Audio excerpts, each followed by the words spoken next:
সে টাকা সঞ্চয় করছে না।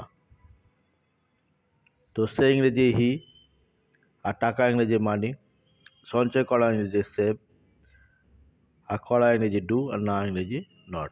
তাহলে কি এইভাবে বলবো হি মানি সেভ ডু নট? না, এইভাবে নয়। কেন নয়? যেমনটি নয়, যদি এখানে শব্দটা এইভাবে বলি, বাংলা যেটা লেখা আছে, না টাকা সে করছে সঞ্চয়, এভাবে বললে যেমন বাংলা শব্দটা হবে না, ঠিক তেমনি বাংলা ওয়ার্ডগুলোকে হুবহু পাশাপাশি বসিয়ে দিলে ইংরেজি শব্দ হবে না। বাংলা বাক্য তৈরি করতে গেলে যেমন শব্দগুলিকে এমনভাবে পাশাপাশি বসাতে হয় যাতে একটা মনের ভাব প্রকাশ পায়, একটা নিয়ম অনুযায়ী বসাতে হয়, সেরকমই ইংরেজি সেন্টেন্স তৈরি করতে গেলে একটা নিয়ম অনুযায়ী বসাতে হয়। সেই নিয়মটা জানতে পারলেই ইংরেজি সেন্টেন্সটা তৈরি করা যায়। তো ইংরেজি সেন্টেন্স তৈরি করার নিয়ম কি? প্রথমে দিতে হয় সাবজেক্ট, তারপরে ভার্ব, তারপরে অবজেক্ট। যারা আমার চ্যানেলটা নিয়মিত ফলো করো তারা এই নিয়মটা নিশ্চয়ই জানো। তো এটা একটা নিয়ম। আর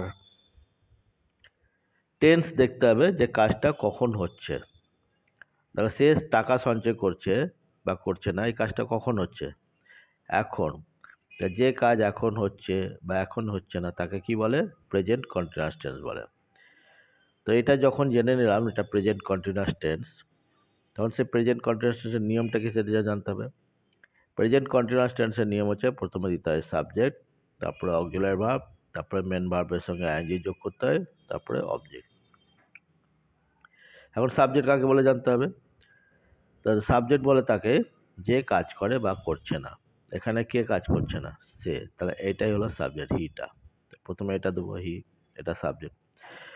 আর প্রেজেন্ট কন্টিনিউয়াস নিয়ম কি? প্রথমে সাবজেক্টের পর কি দিতে হয়? অ্যাম, ইজ, আর, এই তিনটি অক্সিলারি ভার্বের মধ্যে একটা দিতে হয়। তো এখানে ইজ হবে, যেহেতু এটা থার্ড পারসন সিঙ্গুলার নাম্বার, সেই জন্য ইজ দিয়েছে এখানে, ইজ। ঠিক আছে। এবার না বলেছে সেজন্য নট হবে, হি ইজ নট। না কি করছে না? সঞ্চয়, সেভ, SAVE, সেভ, তার সঙ্গে আইএনজি যোগ করে সেভিং করেছি।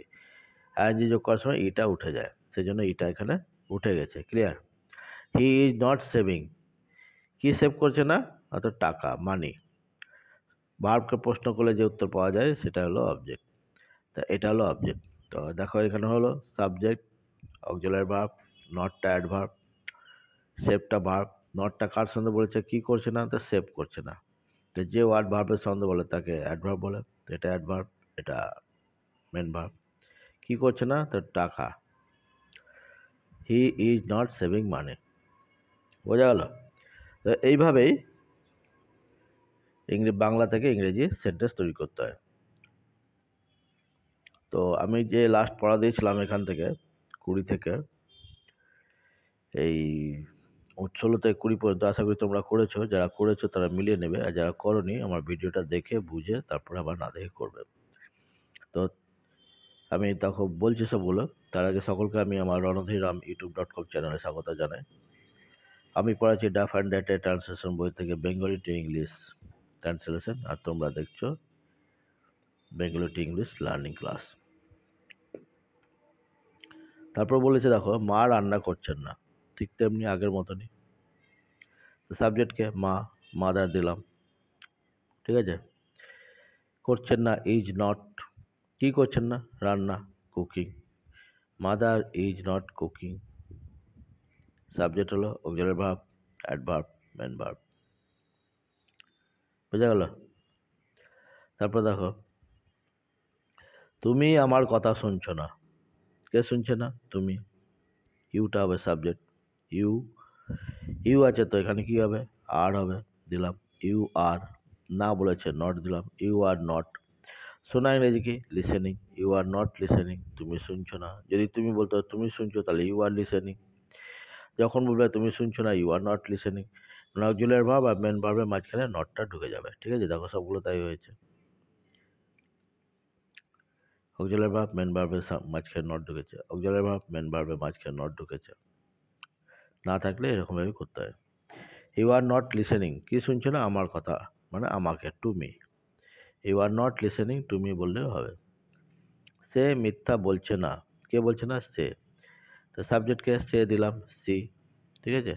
C is not listening, telling lie, she is not telling লাই।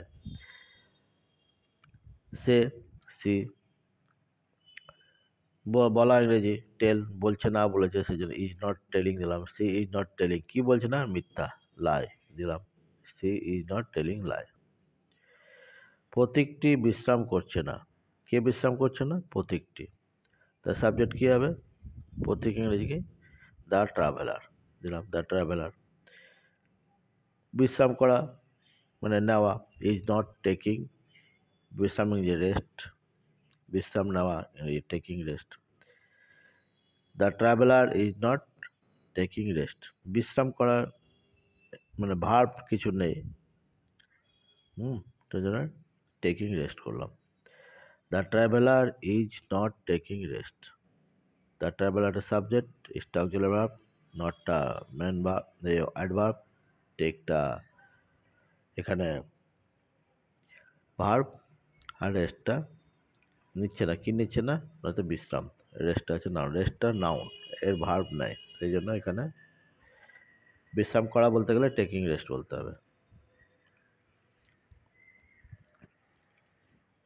তো বুঝতে পারলে, এত দূর আমি দিয়েছিলাম, এটা যারা করেছিলে তারা মিলিয়ে নিও, আর যারা করনি তারা আবার ভিডিওটা দেখে বুঝে আবার না দেখে করবে, ঠিক আছে।